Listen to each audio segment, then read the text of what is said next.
أتدرون من هو هذا الولد؟ غرور الربيع وزهو البلد.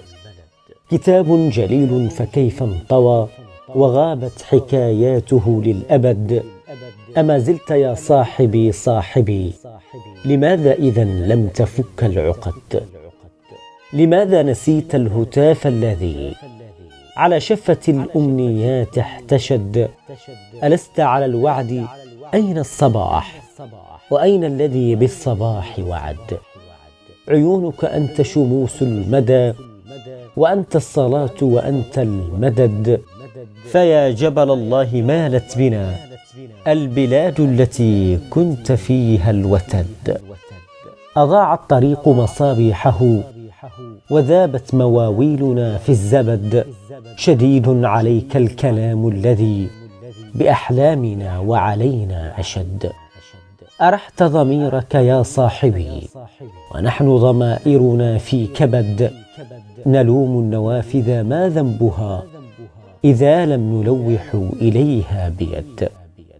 إذا لم يرد الحبيب السلام فمن أين يأتيه قلبي برد؟ وأنت السلام وأنت الغمام، وأنت الخيام وأنت البرد.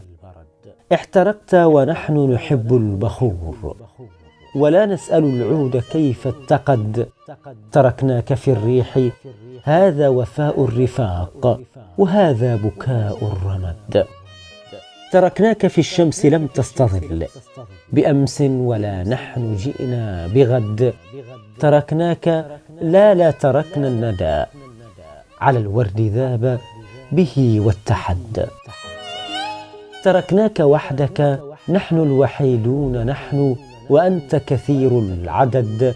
تعشى بك الصمت يا صاحبي وأطعم أولاده بالغدد. كما انفرد الحزب بالثائرين بك الحزن حينا شغلنا انفرد. ذهبنا بعيدا ولم نلتفت إليك فكيف القريب ابتعد.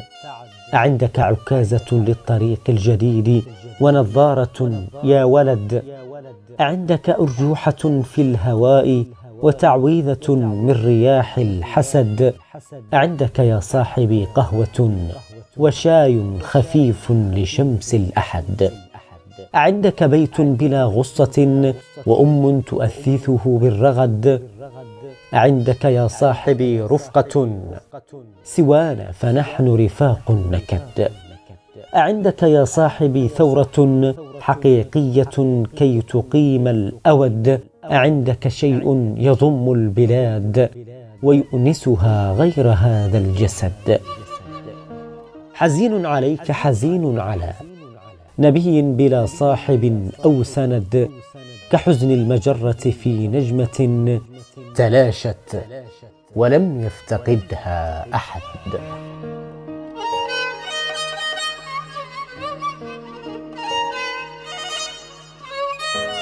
في رثاء الفقيد، هشام هادي.